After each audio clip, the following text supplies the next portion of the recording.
साधु आवत देख के हंसी हमारी दे, माथे का ग्रह उतरा,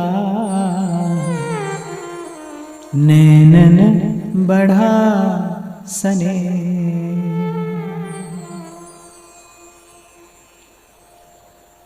कैसे तन मन प्राणों को शीतल कर देने वाला है संत का दर्शन। संत ही कह रहे हैं, साधु आवत देख के और हंसी हमारी देह। सबसे पहले तो तन प्रफुल्लित हो गया, फिर कहते माथे का ग्रह उतरा। माथे का ग्रह माने जितनी भी सब चिंता थी, कह रहे वो सब उतर गई, वो सब दूर हो गई। माथे का ग्रह उतरा और फिर कहते हैं नैनन बढ़ा स्नेह, और नेत्रों में वो प्रभु के प्रति वो प्रेम झलमलाने लगा। ये संत के दर्शन का फल है। तन मन प्राण को त्रिताप से मुक्त करके शीतल करने वाला संत का दर्शन है।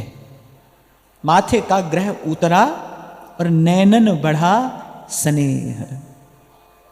फिर आगे एक और बड़ी अच्छी बात कहते हैं, कहते साधु मिले तो यह टले, काल जाल जम चोट। कह रहे अगर संत मिले तो तीन चीज टल जाती है। सबसे पहले काल, काल का टलना अर्थात संत जीवन में आएगा तो मृत्यु के भय को दूर कर देगा। वो जो मर जाने का भय है ना, छोड़ देने का जो भय है, सबके भीतर है। हमारे पकड़ में आता हो कि नहीं आता हो, पर है। प्रत्येक जीव भयभीत है, मृत्यु के भय से भयभीत है। आगे भी शायद कभी मैंने आपको बताया था, किसी ने मुझसे पूछा था कि मृत्यु का भय क्या है, तो मैंने कहा था कि मृत्यु का भय नहीं होता, भय ही मृत्यु है। आप भी कह देते हो ना, बोलचाल की भाषा में कहते हो आप, जो डर गया वो मर गया। ये बात सच है, ये बात सत्य है। मृत्यु का भय नहीं है, भय ही मृत्यु है। जो भयभीत है वो प्रतिपल मर रहा है, वो पल पल मर रहा है जो भयभीत है। क्यों कहते हैं कि मृत्यु का क्षण बड़ा कष्टकारी होता है। शास्त्रों में ऐसा, पुराणों में ऐसा लिखा है, पुराणों में ऐसी ऐसी कथाएं मिलती हैं कि अनेक अनेक बिच्छुओं के, सर्पों के डंक मारने जैसा कष्ट, पीड़ा जीव को होती है शरीर छोड़ते हुए। क्यों ऐसा ऐसा ऐसा कष्ट, ऐसी पीड़ा क्यों होती है? क्योंकि वो जो शरीर में आसक्ति है ना, वो छोड़ना नहीं चाहता है इसको, वो पीड़ित करती है। तो जो भीतर से भयभीत है वो किसी भी स्थिति में, किसी भी सुख सुविधा के अपने आसपास निकट होते हुए सुखी नहीं हो सकता। और संसार की कोई वस्तु आपको निर्भय कर नहीं सकती। आप देखोगे तो आप पाओगे कि बल्कि संसार की जो वस्तु है वो तो अपने साथ भय लेकर आती है।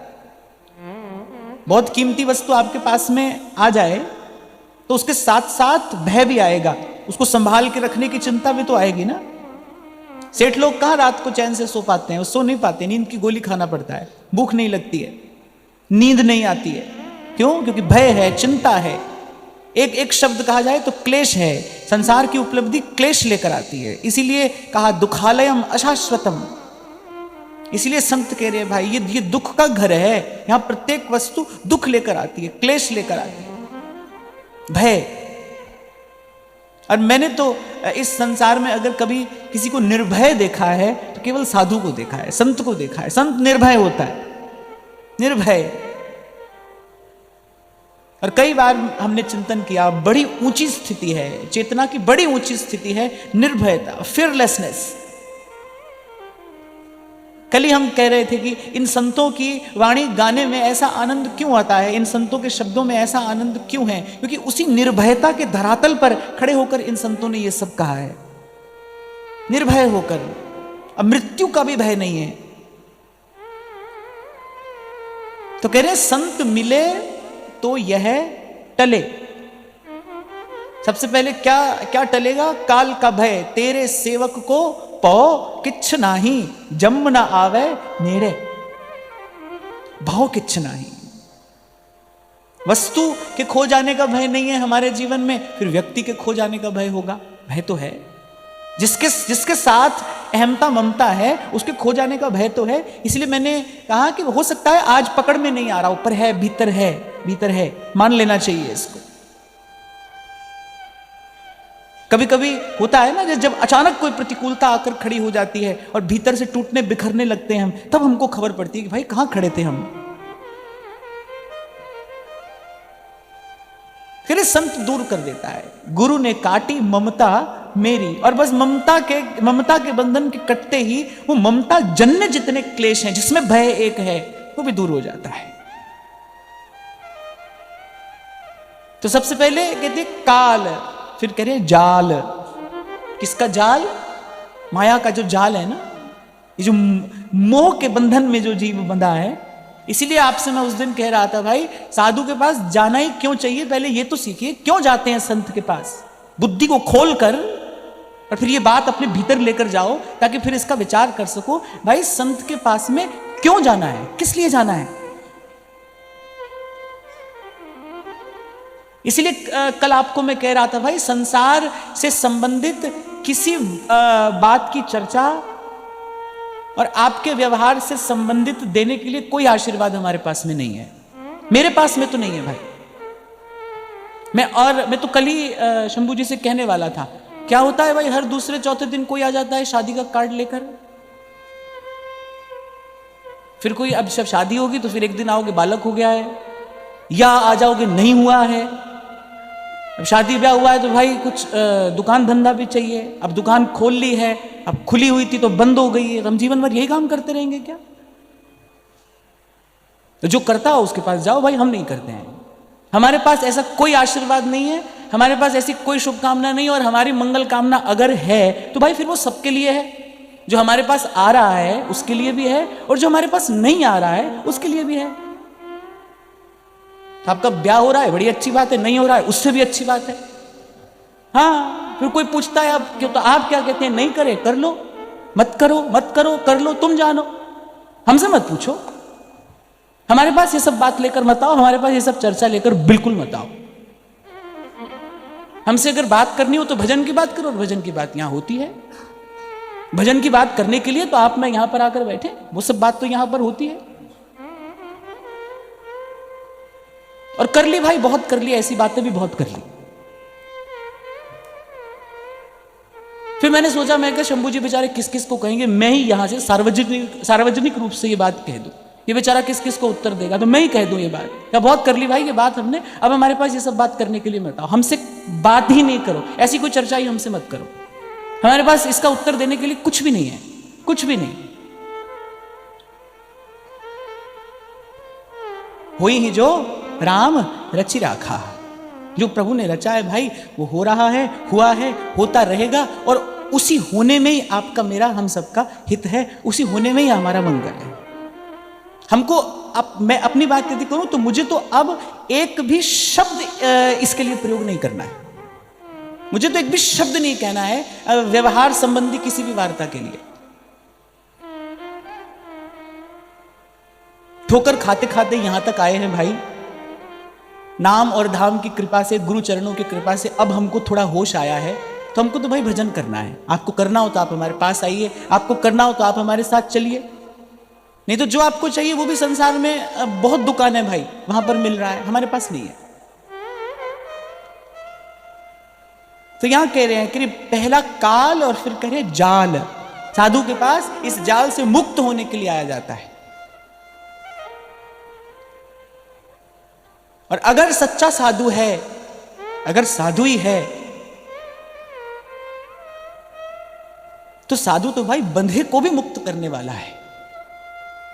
यही तो संत के दर्शन का फल है, यही तो संत के संग का फल है। इसीलिए मैंने कहा भाई बुद्धि खोलकर ये बात सुनना आज। क्यों आना है संत के पास में, सत्संग में क्यों जाना है,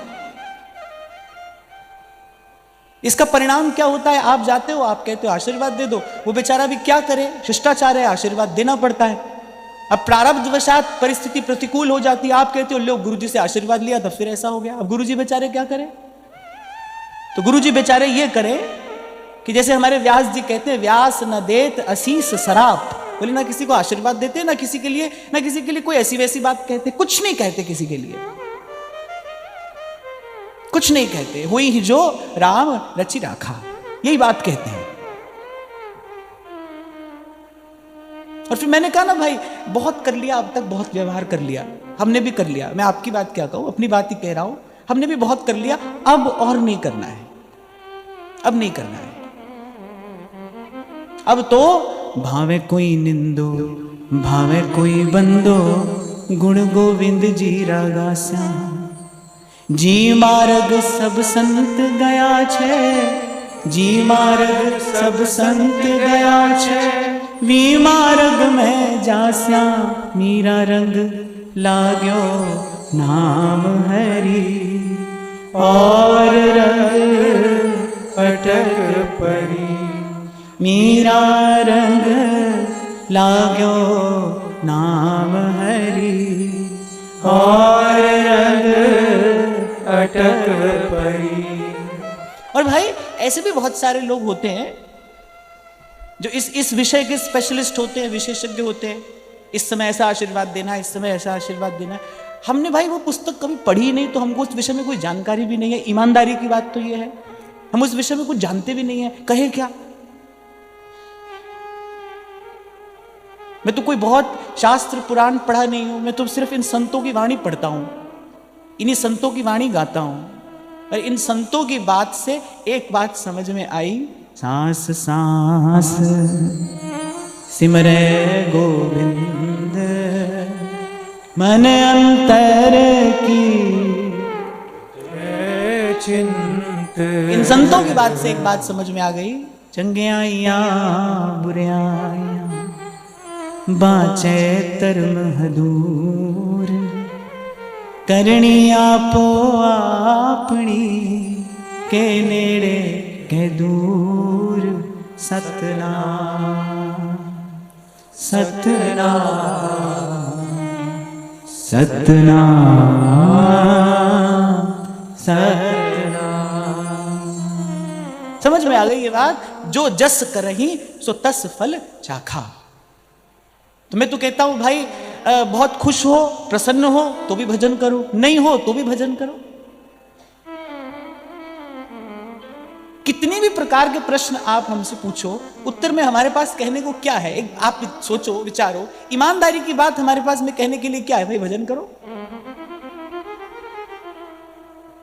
सार की बात श्री कागभुसुंडी जी गरुड़ जी से कह रहे हैं, निज अनुभव सुनी कहूं खगेसा। गरुड़ जी को श्री कागभुसुंडी जी कह रहे, अपना अनुभव बता रहे हैं हम आपसे।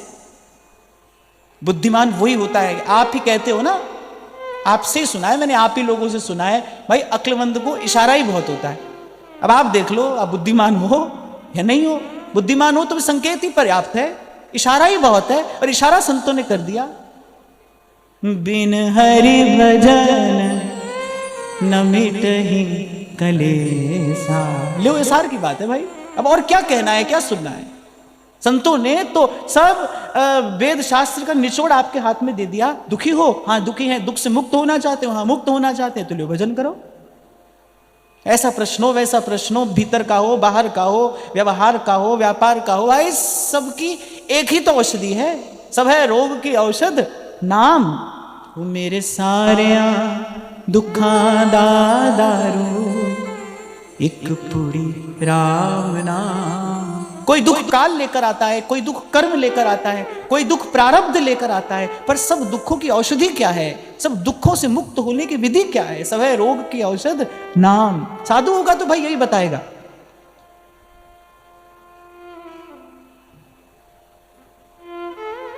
वो यही बताएगा।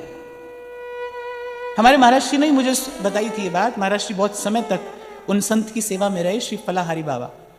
तो क्या हुआ, उनका वाक सिद्ध हो गया।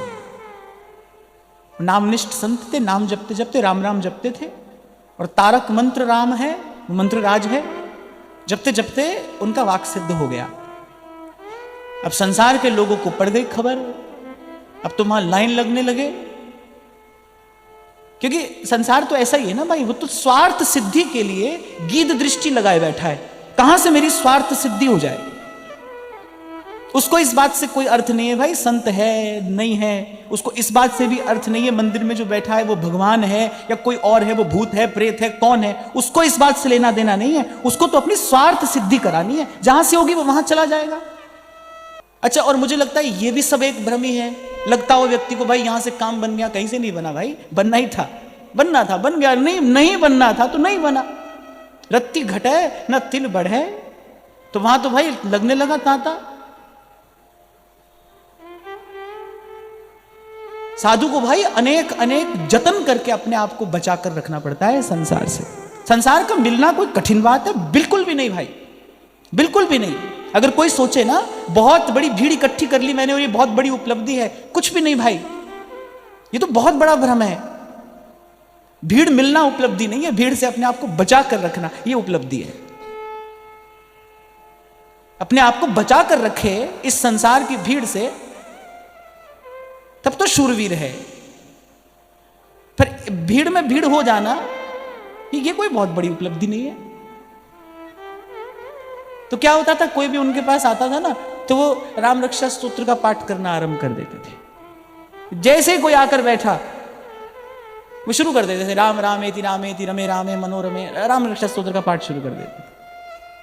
मुझे एक आध व्यक्ति जो उनकी सेवा में रहता था उसने पूछा, बोले बाबा कोई भी आपके पास आकर बैठता है आप अपना टेप शुरू कर देते हो, सुन तो लो उसकी वो बात।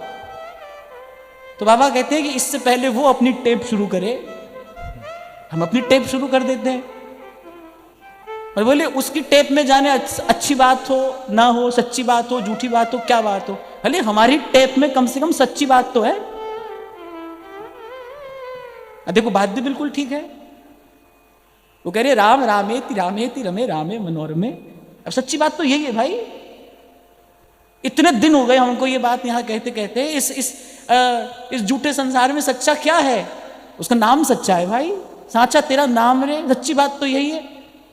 ब्याह हो रहा हो किसी का, तुम जाके कह दो राम नाम सत्य है, तुमको मारने दौड़ेगा। तुम गलत बात की है तुमने, अच्छी बात ही तो बोली है, सच्ची बात बोली है, वो तुमको मारने दौड़ेगा। क्यों? उसको वो चाहिए ही नहीं, वो तो बुरी बात समझता है इसको। मीरा जी के चरित्र में मैंने पढ़ा कि जब ब्याह होने वाला था तो श्री मीरा जी ने श्री जयमल जी को बुलाकर कहा कि मुझे एक बार किसी संत का दर्शन करा दो। तो जयमल जी क्या कहते हैं कि आप जानती नहीं है कि इस समय साधु का दर्शन अशुभ होता है, कि इस समय महल में कैसे आ सकता है साधु? आप दुल्हन के रूप में हैं, बाहर बारात खड़ी है और आप कहती हैं इस समय मुझे साधु का दर्शन करा दो। साधु का दर्शन तो इस समय अशुभ है। मीरा जी हंस पड़ी, करी देखो कैसा संसार है, क्या संत का दर्शन भी कभी अशुभ होता है? अरे जन्म जन्म के अशुभ दूर हो जाते हैं संत का दर्शन करके। साधु आता देख के और हंसी हमारी देह, माथे का ग्रह उतरा, नैनन बढ़ा स्नेह। संत तो ये बता रहे हैं संत के दर्शन का फल। साधु मिले तो ये टले काल जाल जम चोट, ये है साधु के दर्शन का फल। पर भाई संसार का शब्दकोश अपना है, संसार की भाषा अपनी है, संसार के नियम कानून अपने हैं। इसलिए कल परसों जब एक बच्ची ने मुझसे पूछी वो कार्य क्षेत्र से संबंधी प्रतिकूलता की बात, तो मैंने कहा भाई लक्ष्य साधो, पहले अपना निर्धारित करो क्या करना है। व्यवहार पहले नंबर पर रखना है या अपना परमार्थ पहले नंबर पर रखना है? पहले नंबर पर एक ही चीज आएगी, तो पहले अपना लक्ष्य निर्धारित कर लो कि भाई हमको परमार्थ साधना है कि स्वार्थ साधना है। परमार्थ साधना है तो फिर जो सुख दुख आ रहा है उसको सहते चलो, सह लीजिए। गत सत्र में भी मैंने आपको श्री स्वामी जी महाराज की बात बताई, उन्होंने यही संदेश दिया। बोले भाई परमार्थ साधना है यदि, तो फिर मैंने भी बहुत कष्ट सहा है, आप भी सह लो। फिर कष्ट आएगा फिर उसको सह लीजिए, फिर कहिए मत, फिर मन को रथ पे बैठाकर और मनोरथ ले लेकर यहां वहां भटकिए मत, फिर कहीं मत जाइए। फिर तो जो सुख दुख लगे रहे देह सो मिट जाई, अर लोक बढ़ाई संगत साधु वृंदावन कानन, तू वो गुण गानन मांझ विहाई, छवि कंज चरण तिहारे बसों, बस देहु यह ध्रुव को ध्रुवताई। ऐसी करो नवलाल रंगीले जू, चित्त न कहूं और डल जाए। संत कहते हैं अपने पथ पर आप चलाओ, पथ पतन न पाऊं मैं। महाराज श्री आपने ही मुझे सुनाया था श्री फलाहारी बाबा जी की बात कि जब उनका वाक सिद्ध हुआ तो उनके पास आने लगे लोग। तो वो बात जो मैंने महाराज जी से सुनी थी ना, वो बड़ी काम की बात, मेरे तो बहुत काम आई कि भाई तुम आकर अपना टेप चलाओ, उससे पहले हम अपना टेप चला दें। नानक नाम चढ़दी कला और तेरे पाने सर्वत्र दा भला, सब सोहित निष्काम मति और वृंदावन विश्राम।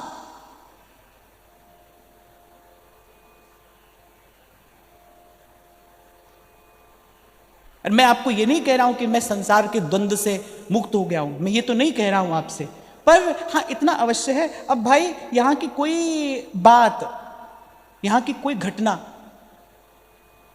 हमको बहुत अधिक उत्साहित भी नहीं करती और कोई घटना हमको बहुत अधिक हतोत्साहित भी नहीं करती।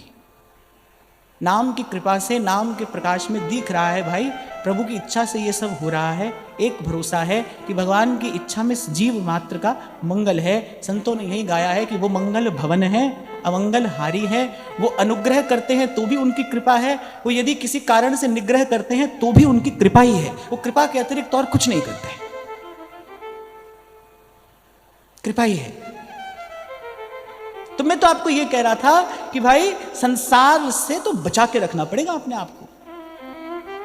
10, 20, 50 हजार, 1 लाख, 10 लाख लोग आपने इकट्ठे कर लिए, आपको लगा बहुत बड़े हो गए। ये कोई बहुत बड़ी उपलब्धि थोड़ी है। पीछे मुड़कर देखो, ऐसा ऐसा खेल यहां कितने लोगों ने दिखाया है।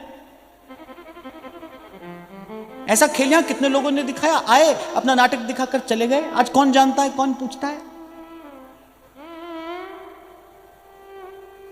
सत्य को लक्ष्य निर्धारित करके सच्चा होकर सच्चे मार्ग पर चलना, यह मानव जीवन की उपलब्धि है और एकमात्र उपलब्धि है, एकमात्र। कल तभी हमने बहुत गाया कि दिन भर रे नजर भर देखे अजर अमर की निशानी। पूछा आज किसी ने मुझसे, बोले अजर अमर क्या है। हम बड़े सौभाग्यशाली हैं कि हमारे आचार्य ने हमें जो देश दिखाया है ना, वही अजर अमर है। चंद्र मिटे दिनकर मिटे, मिटे त्रिगुण विस्तार, दृढ़ व्रत श्री हरिवंश को मिटे न नित्य विहार। ब्रह्मलोक पर्यंत जो है आ ब्रह्मस्तंभ पर्यंतम सर्वम मायामयम जगत। आचार्य कह रहे हैं वो सब तो मिटने वाला है। अजर अमर क्या है। कल महाराज जी मुझे कह रहे थे, महाराज जी बहुत अच्छी पंक्ति आपने कही थी, मुझे याद नहीं है। निर्गुण की ज्योति कुंजों में छाई है, ऐसा आपने कल कहा था। मैंने कल आप गा रहे थे तो हमको लग रहा था कि निर्गुण की ज्योति कुंजों में छाई है। तो मैंने कहा खैर हमारे महाप्रभु जी ने जो बताया है वो तो सगुण भी है, निर्गुण भी है, और निर्गुण सगुण ब्रह्मते न्यारो, वो निर्गुण सगुण से न्यारा भी है, वो तो सब है। पर अजर अमर जब मैं सोचता हूं ना, क्यों ये पंक्ति मुझे प्रिय लगी, क्यों ये भाव मैंने चुना। इसमें जो अजर अमर शब्द आया ना, वो अजर अमर ने मुझे आकर्षित किया कि अजर अमर क्या है। तो दृढ़ व्रत श्री हरिवंश को मिटे न नित्य विहार। अजर अमर क्या है, हमारा वृंदावन है। तहां न कबहू लगत है महाप्रलय की पौन, वो अजर अमर है। उस अजर अमर की जो निशानी है ना यहां, और हमारे लिए उस अजर अमर की निशानी यहां क्या है। ललितादिक श्यामा और श्याम श्री हरिवंश प्रेम रस धाम, नाम प्रगट जग जानिए। दिन भर रे नजर भर देखे अजर अमर की निशान, गगन में आवाज हो रही झीनी झीनी, गगन में आवाज हो रही झीनी झीनी। मैं तो सब संतों को गाता हूं, लेकिन अपने अपने काम की बात निकाल लाता हूं। हमारे काम की बात कौन सी है। कभी कभी मुझे अवसर मिला तो मैं स्वतंत्र रूप से चर्चा करूंगा, क्या सुंदर वर्णन कबीर प्रेम का करते हैं। कितनी सूक्ष्म बात प्रेम की पकड़कर कबीर बताते हैं। क्या अद्भुत वर्णन श्री कबीर जी ने प्रेम का किया है, केवल प्रेम भाव का।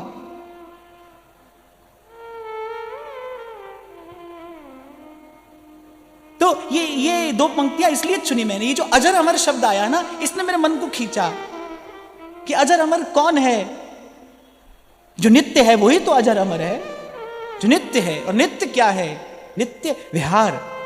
ये वृंदावन की कुंजों में होने वाला जो ये नित्य विहार है ना, ये अजर अमर है। बाकी तो चंद्र मिटे, दिनकर मिटे, सूर्य चंद्रमा भी अमर नहीं है। और मिटे त्रिगुण विस्तार, बस त्रिगुण का जितना विस्तार है सब मिटने वाला है। प्रपंच बंच सब काल व्याल को खायो। हरि का नाम और हरि के संत ये अजर अमर है। कई बार कहता हूं ना मैं, भक्त कभी भूतपूर्व नहीं होता, भक्त कभी पुराना नहीं होता। जैसे भगवान कभी पुराने नहीं होते ना, ऐसे भगवान का भक्त भी कभी पुराना नहीं होता, वो रोज नया है।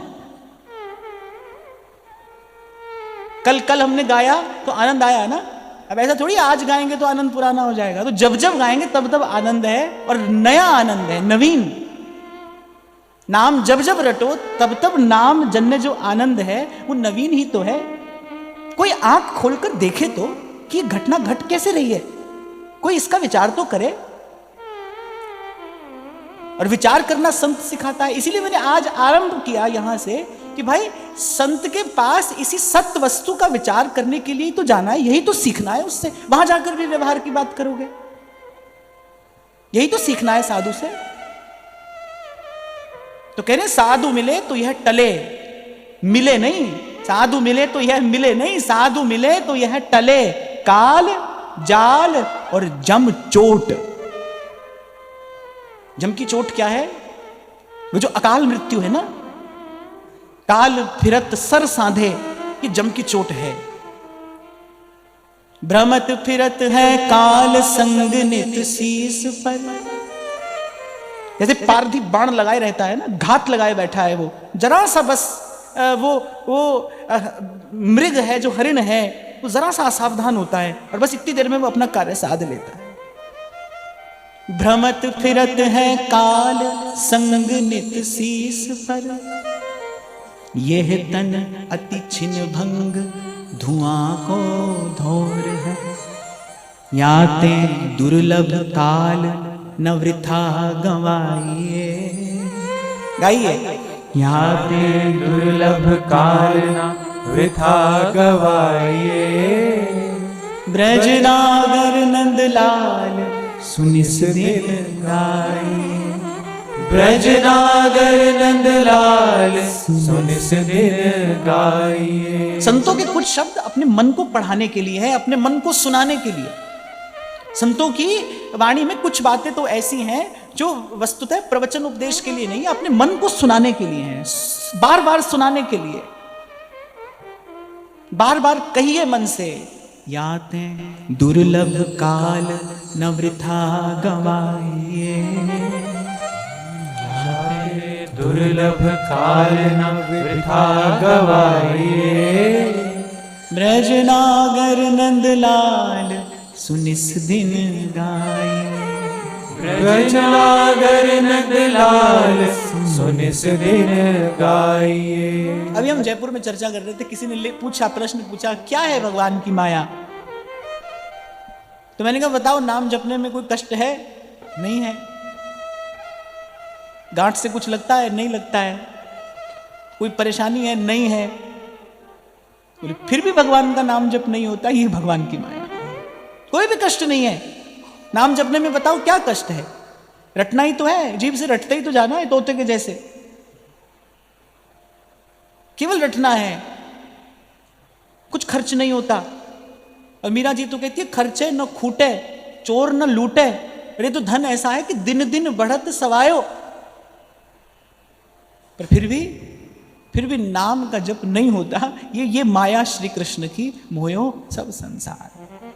इसी माया का संकेत करते हुए भगवान कहते हैं, मामेव ये प्रपद्यन्ते माया मेताम तरन्ति। जो मेरी शरण में आएगा वो इससे तरेगा, और जो मेरी शरण में आएगा उसको मैं कहां पहुंचा दूंगा? उसको मैं किसी सच्चे संत की चरण शरण में पहुंचा दूंगा। वहां जाकर जीव निर्भय हो जाएगा। साधु मिले तो यह टले। ये भी कह सकते थे कि हरि मिले तो यह टले। काल जाल जम चोट। पर संतों का अनुभव कुछ और है। संतों की वाणी बड़ी विचित्र है। वो तो कहते हैं, हरि तो कुटुंब जाल में घेरी। इसलिए कह रहे संत मिले तो यह टले। काल जाल जम चोट, तिनकी संगत रहत जाति कुल मद सब नंसही। भगवान ने तो ब्राह्मण क्षत्रिय वैश्य बनाकर भेजा है, कुछ ना कुछ बनाकर भेजा है ना। ये जो कहा ना, जाति कुल मद सब नंसही, अपनी जो श्रेष्ठता का जो अभिमान है सबके भीतर होता है, हमारे सबके भीतर है। अच्छा देखो ये कितनी विचित्र बात है, जो वस्तुतः श्रेष्ठ है, वास्तविक श्रेष्ठता निरभिमानता से आती है। जो वास्तविक श्रेष्ठता है, शास्त्र कहता है ना, विद्या ददाति विनयम, बोले विद्या ददाति विनयम, विद्या तो विनम्रता देती है। और 2-4 पोथी ज्यादा पढ़ लो तो व्यक्ति बोले बिना रह नहीं सकता। पंडित लोग लगे रहते हैं ना शास्त्रार्थ में। अगर आपने कभी देखा हो काशी में शास्त्रार्थ होता, वो एक दूसरे की टांग खींचने में, एक दूसरे को पछाड़ने में लगे रहते हैं, उसको उनको बड़ा आनंद आता है। पर वहां दूसरी ओर शास्त्र कह रहा है भाई विद्या ददाति विनयम, विद्या तो विनम्रता देती है, झुक जाता है व्यक्ति। जैसे फलों से लद्दी डाली झुक जाती है, ऐसे ही जो वस्तुतः है, कुछ जानता है, कुछ जान गया है, वो तो विनम्र हो जाता है। तो जो वास्तविक श्रेष्ठता है वो तो निरभिमानता से ही आती है, निरभिमानता के सहित आती है। और या फिर ऐसा कह लीजिए, वही वस्तुतः श्रेष्ठ है जो अभिमान रहित है, वही श्रेष्ठ है। जो योग्य होते हुए भी, जो श्रेष्ठ होते हुए भी श्रेष्ठता के अभिमान से रहित है, वही श्रेष्ठ है। तभी तो गोस्वामी जी न्यौछावर होते हैं ये झांकी देखकर, प्रभु तरुतर कपिडार पर ते किए आप समान, तुलसी कहूं न राम से साहिब सील निधान। मैं जितनी बार सोचूं उतनी बार नेत्र सजल हो जाते हैं प्रभु के स्वभाव का विचार करके, कि जब विश्वामित्र जी ने कथा सुनाई ना ऋषि पत्नी की, और कहा कि हे रघुवीर अब अपना चरण स्पर्श प्रदान करके इसको कृतार्थ करिए, और भगवान कह रहे नहीं ये ऋषि पत्नी है, मैं चरण स्पर्श नहीं करा सकता। कैसा शील है प्रभु का, वो सर्वश्रेष्ठ हैं, पर सर्वश्रेष्ठ होते हुए भी आप प्रभु का शील देखिए, प्रभु का स्वभाव देखिए। आप देखिए श्री राम के स्वभाव में ये विनम्रता देखिए, कैसी विनम्रता है। सर्वविद सर्वज्ञ सर्वेश्वर होते हुए भी कह रहे ऋषि पत्नी है, मैं कैसे पांव छुआ दूं। और मुझे तो लगता है कि यहां भी भगवान संतों को यश देना चाहते थे। विश्वामित्र जी के कहे ही आए, और फिर विश्वामित्र जी के आग्रह पर ही भगवान ने चरण स्पर्श किया। विश्वामित्र जी ने कहा नहीं आपकी बात ठीक है, पर चरण तो आपको स्पर्श कराना ही पड़ेगा, चरण रज तो आपको इसे प्रदान करनी पड़ेगी। इसकी जड़ता दूर कौन करेगा?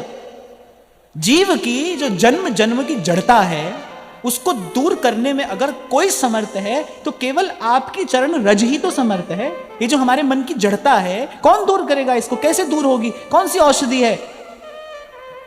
एक प्रभु की चरण रज ही तो है जिससे मन की जड़ता दूर होती है। इसलिए भक्त निरंतर प्रभु के चरणों का ध्यान करते हैं।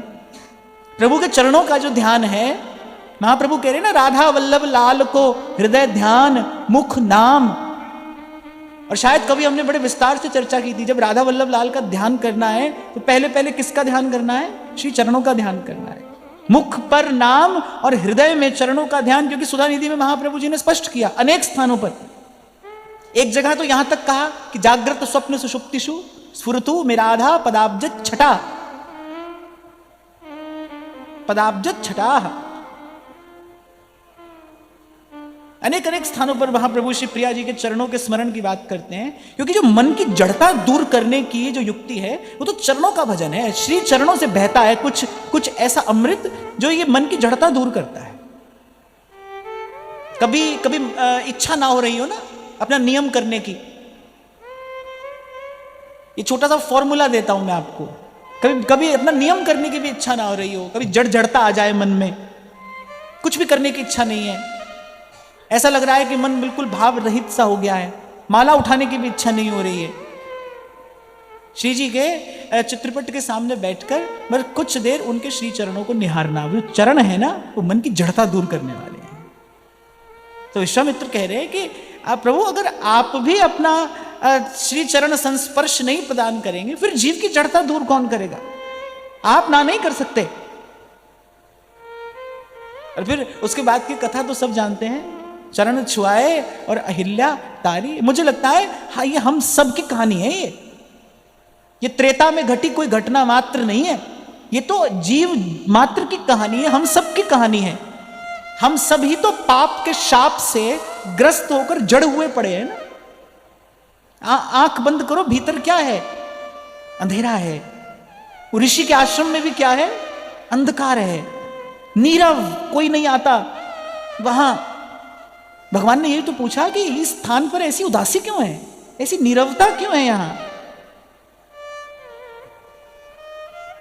हम देखें, हमारे भीतर ऐसी नीरवता ही तो है। अंधेरे के सिवा क्या है? और अंधेरे में कौन आते हैं? भूत प्रेत उत्पात करते हैं। ऐसे हमारे मन में भी बस ऐसे भीतर क्या है? ऐसे उत्पात करने वाले संकल्प ही तो हैं। इसलिए मैंने कहा ये त्रेता में घटी कोई घटना मात्र नहीं है, ये तो आपकी मेरी कहानी है।